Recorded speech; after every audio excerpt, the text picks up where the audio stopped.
فوج کا سربراہ فوج ایک لائن لے چکی ہوئی ہے کہ انہوں نے سیاست میں مداخلت نہیں کرنی، اور اگر یہ سمجھتے تھے کہ جی پاکستان کی اسٹیبلشمنٹ پر، پاکستان کے اداروں پر پریشر ڈال کر اپنی بات منوانے لگے، اور اب جس وہ کیفیت میں، اس کیفیت میں تو ان کے لیے دعائی کی جا سکتی ہے۔ ٹھیک ہے، تو معاملات اب دعا تک آ گئے ہیں، تو پھر کیا سوچا جائے؟ ڈاکٹر صاحب، پی ٹی آئی کی ایک تو احتجاجی صلاحیت ہمیں متاثر ہوتی دکھائی دے رہی، لیکن یہ جو اختلافات ہیں یہاں سے بڑھ کر لنڈن چیپٹر تک بھی جا چکے ہیں، ایسی صورتحال میں اعظم سواتی صاحب کیا معجزہ دکھا سکتے ہیں؟ دیکھیے، پارٹی میں ہم آہنگی ہو تب بھی فکر مند لوگ ہوتے ہیں، جب ہم آہنگی نہ ہو، لڑائیاں ہوں، تب بھی لوگ فکر مند ہوتے ہیں۔ اس کا مطلب یہ ہے کہ پاکستان کی سیاست کی نبض پہ ایک پارٹی چھائی ہوئی ہے، اور وہ اچھا کرے، برا کرے، صحیح کرے، غلط کرے، اس کے علاوہ آپ کہیں فوکس جو ہے نہیں کرتے۔ دوسرا یہ ہے کہ سیاسی جماعتیں فوجی ریجمنٹ نہیں ہوتی، نظم و ضبط جو ہے نا وہ بیوروکریسی کی ایک کریکٹرسٹک ہے، اور ملٹری کی بھی کریکٹرسٹک نظم و ضبط، ڈسپلن ہوتا ہے۔ لیکن سیاسی جماعتیں جو ہمارے جیسے ملکوں میں جو سیاسی جماعتیں ہیں، اس میں ان چیزوں کا فقدان ہوتا ہے، اور خاص کر جب سیاسی جماعت مشکلات کا شکار ہو۔ اس وقت جو پی ٹی آئی ہے وہ ایک نارمل جماعت کے طور پہ فنکشن نہیں کر رہی۔ آپ جب پاکستان کے اندر ماضی میں بھی سیاسی جماعتیں مشکلات کا شکار ہوتی ہیں، تو ہم نے دیکھا ہے کہ اندرونی طور پہ خلفشار اس میں بڑھ جاتا ہے۔ ہم نے پی پی پی میں دیکھا ہے یہ چیز، ضیاء الحق کے دور کے اندر جب پی پی پی پہ آن سلاٹ ہوتی ہے گورنمنٹ کی۔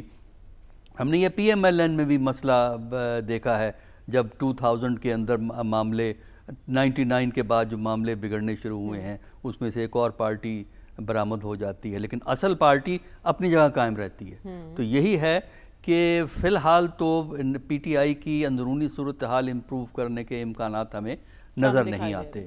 وجہ یہ ہے کہ پی ٹی آئی نہ صرف فیس کر رہی ہے گورنمنٹ کو، یعنی اسٹیٹ کے آن سلاٹ ہے اس کے اوپر، بلکہ اسٹیبلشمنٹ کی بھی ہے، اور اس ملک میں اگر اسٹیبلشمنٹ کی آن سلاٹ ہو تو کافی مشکل ہے آپ کا پولیٹیکل ڈاکٹر صاحب، اس میں سب سے بڑا ذمہ دار آپ کسے قرار دیں گے؟ کیونکہ ایک وفد آیا خان صاحب سے ملنے اڈیالہ میں، جس میں امریکن ڈاکٹر جو حامی تھے پی ٹی آئی کے، پاکستانی نیاد، انہوں نے آ کے خان صاحب سے بات کی کہ سوشل میڈیا کو ضرور لگام دیں اگر ہم نے آگے بڑھنا ہے۔ تو سوشل میڈیا کا کتنا بڑا کردار لگ رہا ہے پی ٹی آئی کو؟ دیکھیں، سوشل میڈیا کا کردار رہے گا۔ دیکھیے، ایک تو یہ ہے کہ اگر سوشل میڈیا کے کردار کو آپ نے اگر بہتر کنٹرول کرنا ہے تو جو آپ کا ریگولر میڈیا ہے اس پہ پابندیاں کم کیجیے۔ نہیں، میں پی ٹی آئی کے سوشل میڈیا میں بتا رہا ہوں نا آپ کو، اب یہاں آتا ہوں میں اس پہ۔ یہ سوشل میڈیا وہی چیز ہے۔ یہ جہاں تک پی ٹی آئی کا تعلق ہے، اس میں دیکھیے جو باہر سے جو خوفناک قسم کے جو پروگرام پیش کیے جاتے ہیں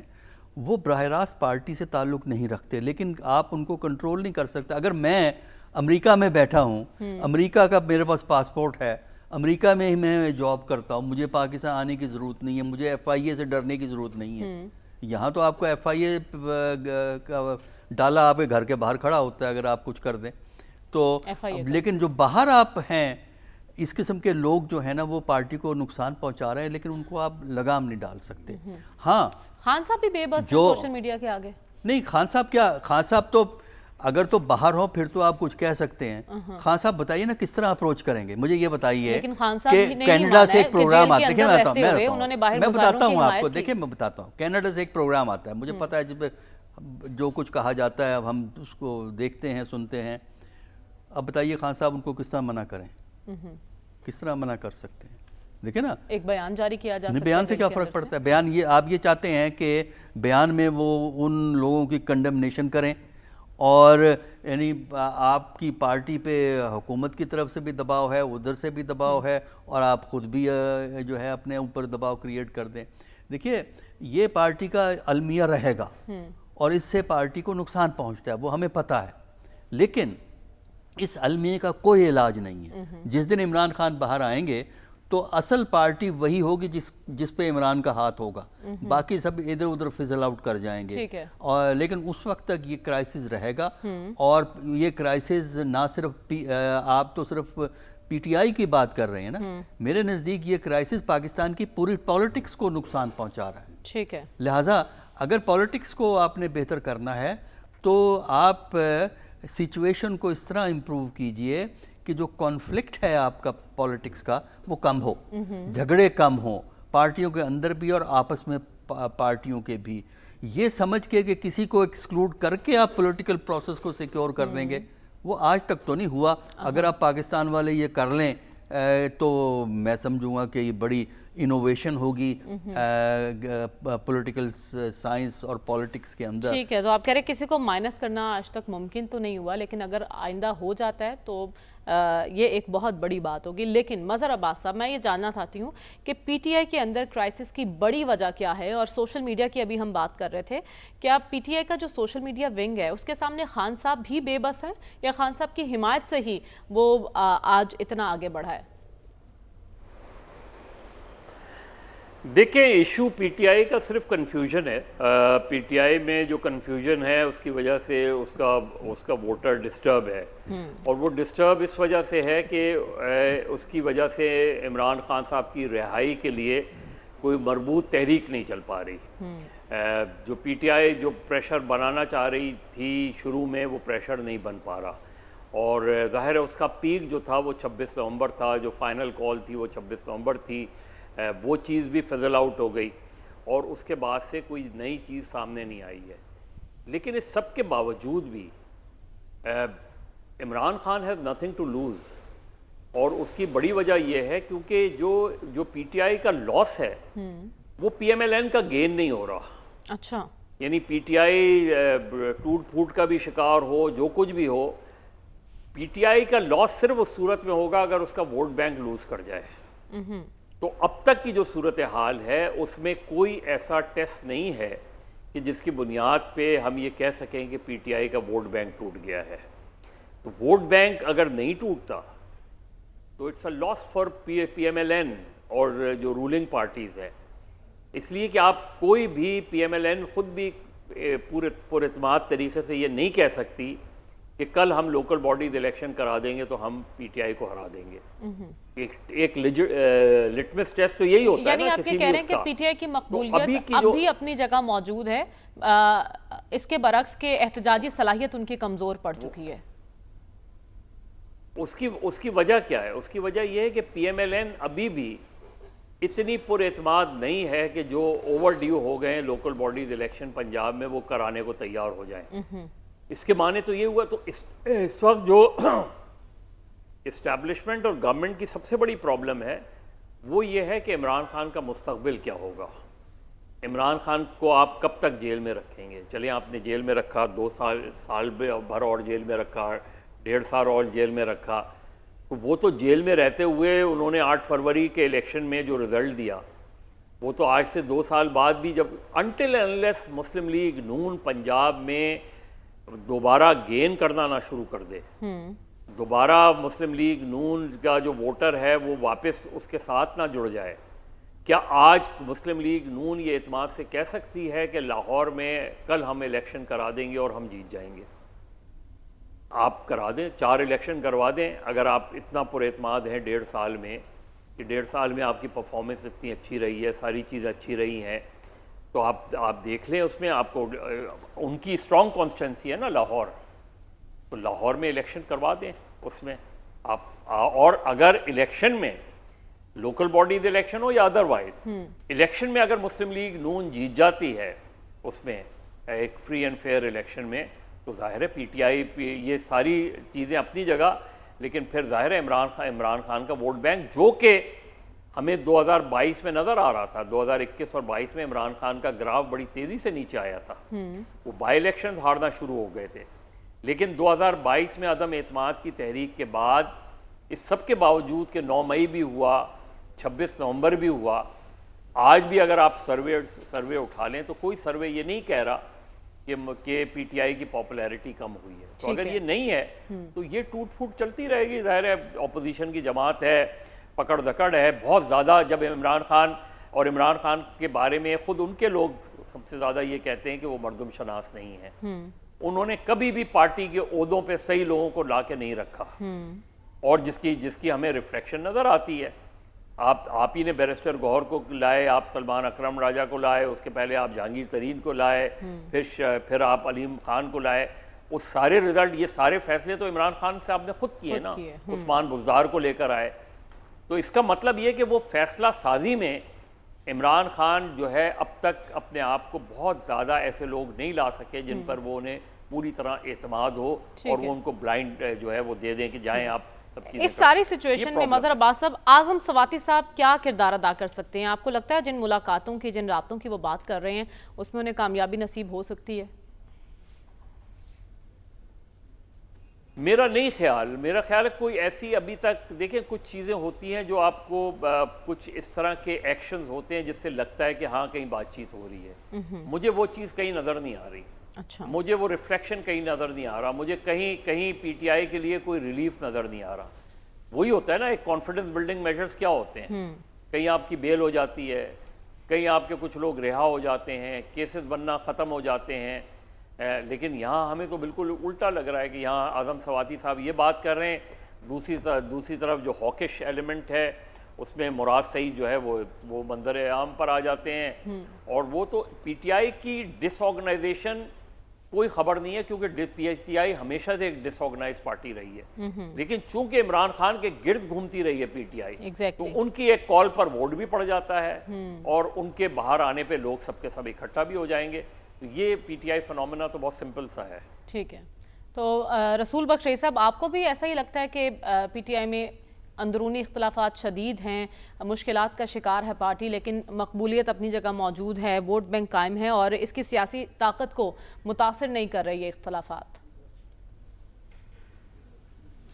ابھی دیکھیں کوئی ٹیسٹ تو اس کا ہوا نہیں، جب ہوگا تو دیکھا جائے گا. لیکن عام تاثر یہی ہے کہ جو سوشل سپورٹ بیس ہے تحریک انصاف کی، وہ بلاول زرداری بھٹو زرداری صاحب یا میاں شہباز شریف اور مریم نواز صاحبہ وہ نہیں لے سکے. ان میں وہ استعداد نہیں، صلاحیت نہیں، نہ وہ منشور ہے نہ وہ شخصیات ہے.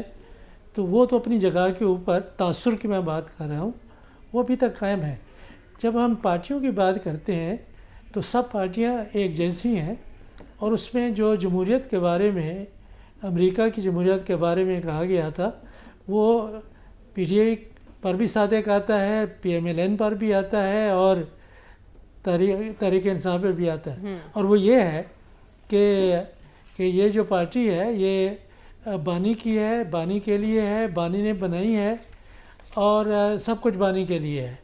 تو بنیادی وجہ عمران خان کو جیل میں رکھنے کی بھی یہی ہے کہ پارٹی کا وہی حشر ہو جو اس وقت ہو رہا ہے. اگر وہ باہر ہوں اور ان کو باقی لوگوں کی طرح سے سیاست کرنے کی اجازت ملتی تو ظاہر ہے کہ وہ انتشار کبھی نہ ہوتا. لوگ تبدیل ہوتے رہتے جن پر ان کا اعتماد ہوتا ہے، ختم ہو جاتا ہے. اگر ختم ہو جاتا ہے تو ظاہر ہے کوئی نیا جاتا ہے. آپ کو نہیں لگتا رسول بخش رئی صاحب ابھی تک بانی کی جانب سے درست سیاسی فیصلے نہیں لیے گئے؟ دیکھیں، درست دیکھنا یہ ہوتا ہے کہ درست سیاسی فیصلہ کیا ہے. اگر وہ شخصی ہیں اور خصوصی طور پہ ایک ایسے ماحول میں ہے کہ جہاں میں وفاداریاں فلوئڈ ہیں، کبھی ادھر چلے جاتے ہیں کبھی ادھر چلے جاتے ہیں. اب وہ دیکھیں جو ان کے دائیں بائیں بیٹھتے تھے، وزیر تھے، بڑے اہم عہدوں پہ تھے، وہ آج ایک مسلم لیگ نون کی حکومت میں مشیر داخلہ بنا ہوا ہے. 2-3 وہ ہیں جو ان کے بہت قریبی تھے، وہ حکومت کے وزیر ہیں. تو اب دیکھیں کہ بھی پھر یہ کہ ان کا غلط فیصلہ تھا یا ان کی وفاداریوں میں کوئی مسئلہ تھا، یا جو ہماری پاکستان کی سیاسی ثقافت یا سیاسی کلچر ہے اس میں ایک ایسی بات ہے کہ آپ بے شک آپ تحریک انصاف میں رہیں، لیکن کوئی پتہ نہیں ہوتا کہ تحریک انصاف سے نکل کر آپ کس وقت پاکستان کی پیپلز پارٹی یا مسلم لیگ نون کو آپ جوائن کر سکتے ہیں. تو یہ مسئلہ سیاسی جماعتوں کا اس لیے ہے کہ نہ یہ نظریاتی ہیں، نہ یہ جمہوری ہیں، نہ ان کی وہ انتظامی صلاحیت ابھی تک یہ بنا سکی ہیں.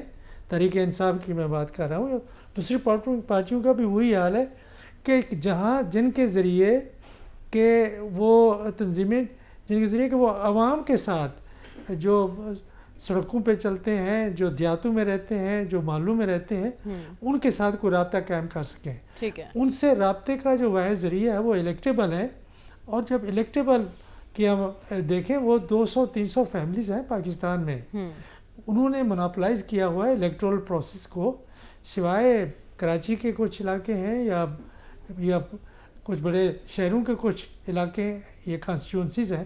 تو ایسی صورتحال میں اگر آپ ایک وہ فارم یا وہ طریقہ کار آپ سوچتے ہیں سیاسی جماعتوں کے بارے میں، تو پھر اس میں ہمیں غلط فہمی ہوگی کہ یہ جماعتیں شخصی ہیں، شخصی رہیں گی. جب آپ کی اور سیاست ایسے میں الیکٹیبلز کے طریقہ گرد ہی انصاف گھومے دیکھیں گی تو کہ پھر آپ تبدیلی کی بات کریں گے تو یقیناً وہ مضاحکہ خیز ہی لگے گی. ہمیں پروگرام میں آگے بڑھنا ہے اور بات کرنی ہے نواز شریف کے سیاسی کردار کی. ایک بار پھر متحرک ہونے کا انہوں نے ارادہ کیا ہے اور عوامی رابطہ مہم شروع کرنے کی بات بھی کر رہے ہیں. تو یہ سب کچھ کیسے ہوگا اور ان کا کردار سیاست میں کس حد تک وہ با اختیار ہوں گے، جانیں گے اس بریک کے بعد. اسٹے ود اس.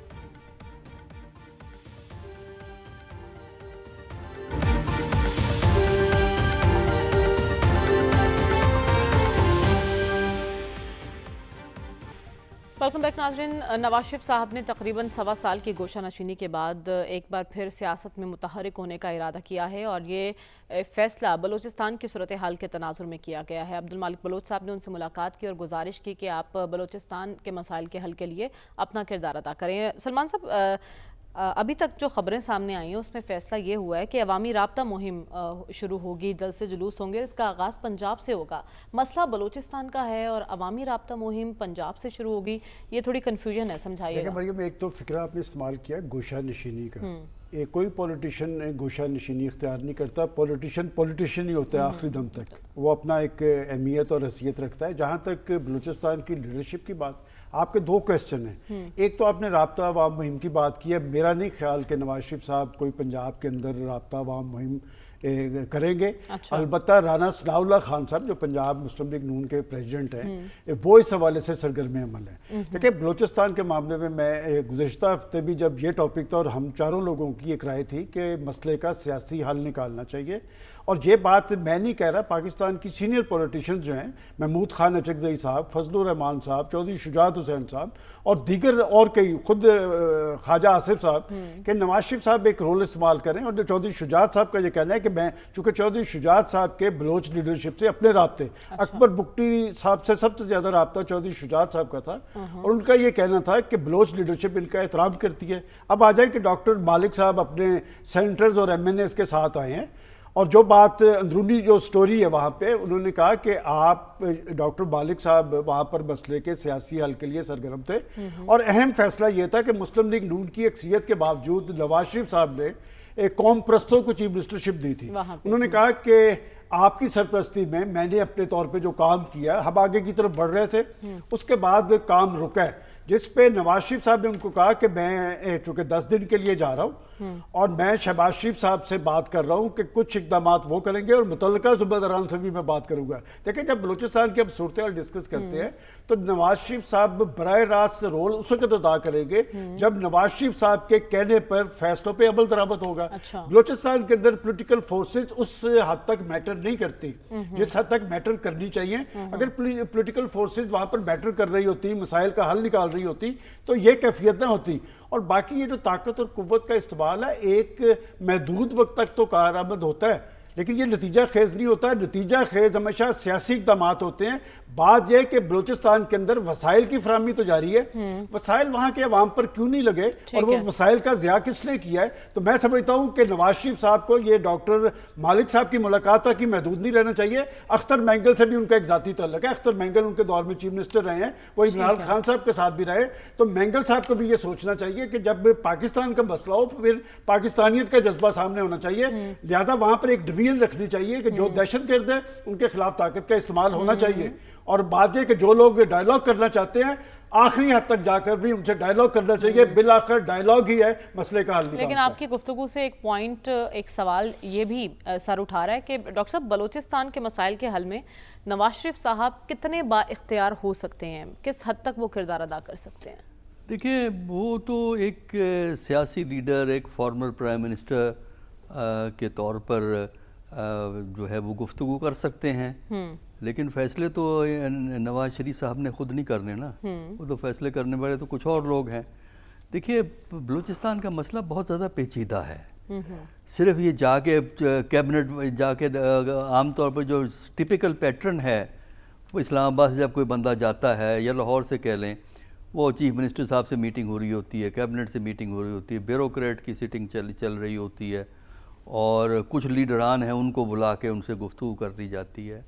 لیکن اب بلوچستان کے اندر معاملے زیادہ کمپلیکس ہو گئے ہیں. جو روایتی طور پر بلوچستان میں پاورفل تھے ان کے علاوہ اور بہت سے عناصر پاورفل ہو گئے ہیں. مجھے یہ بتائیے نا, اگر یہ رول پلے کر سکتے ہیں نواز شریف صاحب, لیکن مسنگ پرسن کے پہ کیا وہ رول پلے کریں گے؟ مجھے یہ بتائیے نا, کیونکہ مسنگ پرسن کا ایک ورشن وہ لوگ وہاں کی لیڈرشپ بتاتی ہے ہمیں, وہاں کے جو لوگ جن کے لوگ غائب ہو گئے ہیں یا جو وہاں کی لیڈرشپ ہے وہ ایک ورشن دیتی ہے, دوسرا ایک ورشن سرکاری ورشن ہے. اب بتائیے نواز شریف صاحب کیا کریں گے اس کے اندر؟ یہ بڑا اہم چیلنج ہے.